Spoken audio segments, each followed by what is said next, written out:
The Palestinian organizations have been trying to hurt Israel for years, and on the 7th of October 2023, Hamas has finally succeeded in that attempt by committing some of the worst atrocities seen in recent history. Hamas has actually succeeded too much for its own good, and has managed to hurt Israel so badly that this could become Israel's greatest geopolitical opportunity in years. So in other words, great success can actually cause a downfall. While I cannot describe in details things that have happened in the Hamas raid on Israel, I can describe how it made Israelis feel, and how this feeling could potentially change the entirety of the Middle East. Now, to be honest, I've actually meant for this channel to be an educational channel about philosophy, history, and geopolitics, but being Israeli, the recent events in Israel are something that I must discuss here and explain to everyone how and why this could be a tragic opportunity for the Israelis. I am going to go over some of the strategic opportunities that Israel might have. Be advised that this will be a very cold, calculated video that will be explained from a purely strategic viewpoint of what I believe Israel might do. I am merely going to try and describe reality.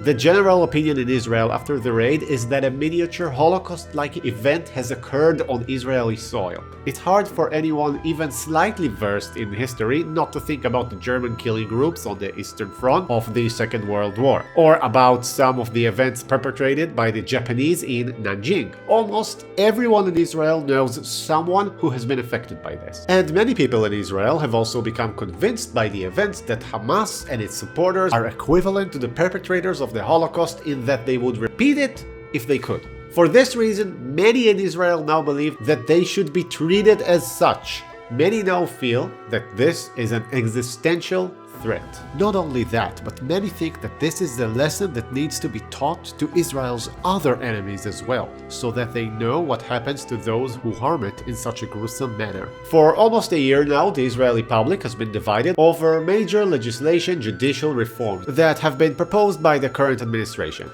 This divide has probably made Israel appear weak to its enemies, so much so that at one point the defense minister has actually pointed at intelligence reports of immediate threats to Israel and called to an immediate halt to the legislation. Many now know what he was talking about.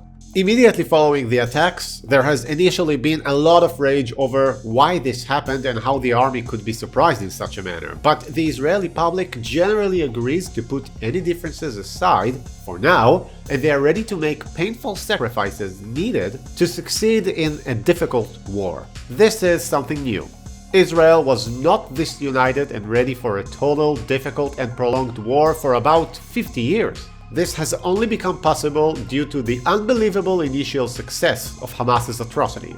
This change in Israeli public conception is also likely to become a change in its military doctrine. In the past 15 years or so, Israel has sought mainly to contain Hamas in Gaza, meaning that the fighting that broke up every now and then was characterized as limited operation rather than as a major war. This conception has shifted in the Israeli public, and likely in the leadership as well. After demonstrating their willingness for brutality, the neighboring terror organizations are now viewed as an existential threat, and I am chiefly referring to Hamas and Hezbollah. Due to this newfound understanding by the Israelis, the public will probably not be satisfied with anything short of crushing victory against Hamas, even though most people know well that this will have a cost in Israeli lives, and also in Palestinian lives, since Hamas is known for deliberately hiding in densely populated areas. So more and more people are now speaking of destroying Hamas completely, which is an opportunity for Israel to finally be willing to pay the price it takes to get rid of a strategic threat. But there's actually more to it than that, because as many people know, Hamas is sponsored by Iran, which also controls the other, larger organization in the area, Hezbollah. As the footage of the hardship that inflicts Gaza becomes more and more widespread throughout the Muslim world, Iran is bound to greenlight a Hezbollah intervention, which would mean many more Israeli casualties. and the opening of another front to the north of Israel, in Lebanon. Such a war would, of course, devastate Lebanon, in addition to Gaza. The Israelis are mostly aware of this and are prepared for this. The Israeli army has actually called upon more than 300,000 reservists in order to bolster its military power. That is actually about 3% of the population, which in the current population of the USA would translate to drafting about 9 million normal everyday American people in preparation for war. As the stories of what happened to the Israelis during the Hamas assault are pouring in, many of the important Western countries rally behind Israel, which only gives it more leeway to wage war against enemies that operate from inside of civilian populations. And recent world events, like the war in Ukraine,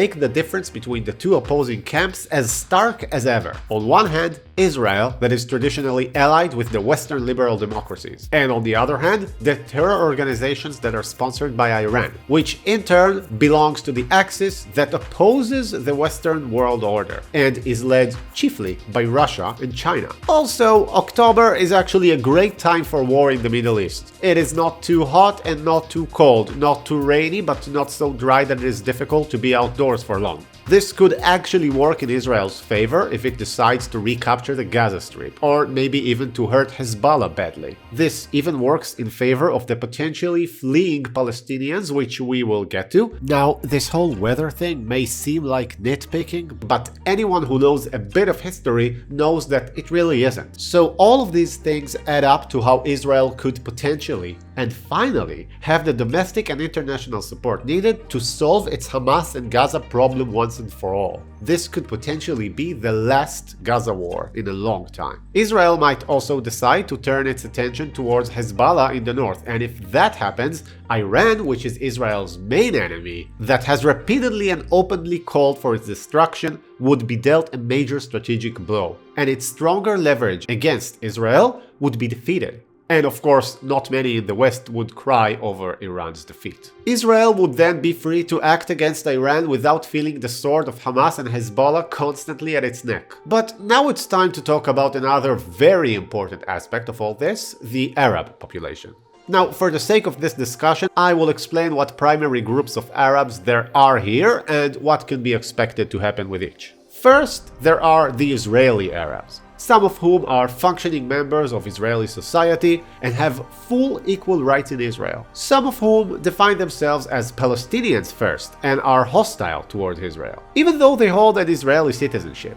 These Israeli Arabs are mostly the descendants of Arabs who have remained on Israeli-controlled soil after the war of 1948. Hamas and Iran hope to make many of these Arabs rise up against Israel. This has actually happened to a degree in 2021, but this situation is likely to happen only if Israel shows that it is weak and unable to withstand such threat. If all goes well for Israel, it can expect minimal resistance from this group. In fact, many in this group might actually see themselves as more Israeli after witnessing such behavior on the Palestinian side. Second, there are the Arabs living under Israeli-controlled zones who are not Israeli citizens. A good example of these are the Arabs living in the West Bank, or as it's known in Israel, Judea and Samaria. Since Israel is in control of the West Bank, it is more difficult for the Arabs there to effectively organize against it. So while some attacks by the Arabs there are possible, it is unlikely to become a huge threat to Israel. At least not when compared to the ones posed from Gaza or Lebanon, and especially when Israel has called upon so many reservists. Now, if the Israelis become especially relentless in their attacks against Lebanon or Gaza, and if some attacks against Israelis would indeed come out of the West Bank Arabs, some of those Arabs might elect to flee out of fear that Israeli rage will result in retaliation against them. We'll get to the fleeing possibility soon, I promise. Okay, so the third group of Arabs for our discussion are the Gaza Arabs.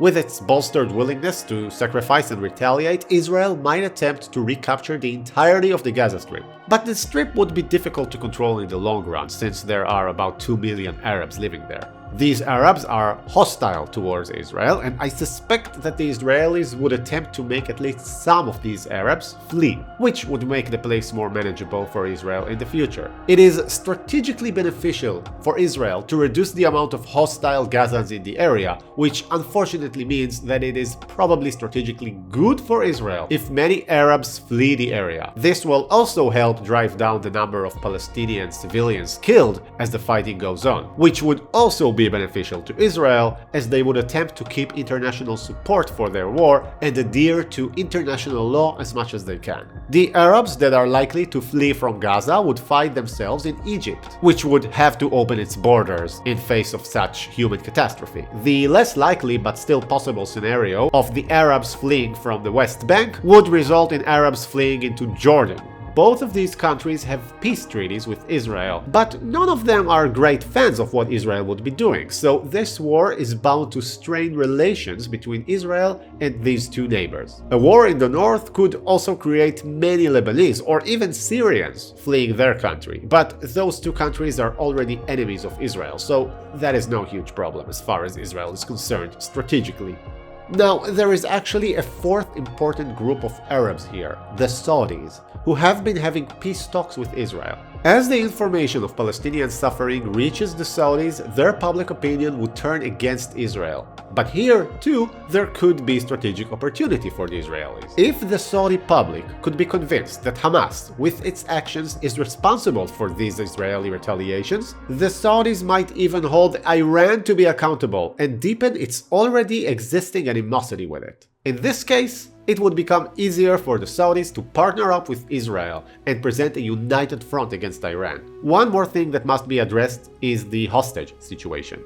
Hamas has actually captured many Israeli soldiers and civilians and kidnapped them into Gaza. It is likely that it will attempt to use these captives as a means to stop the Israeli offensive, so it remains to be seen how this situation will unfold. One possible thing that Israel could try to do is to offer some substantial benefits to any individual enemy who returns hostages to Israel. Any kidnapper that accepts this offer not only would be returning captives, but also serving to undermine Hamas from within. This type of tactic would only work, however, if these people truly believe that Hamas is indeed going to collapse and that they have nothing to lose. That was my brief overview of the development. If you are watching from the future, share with us how wrong did I get it. Thanks for watching.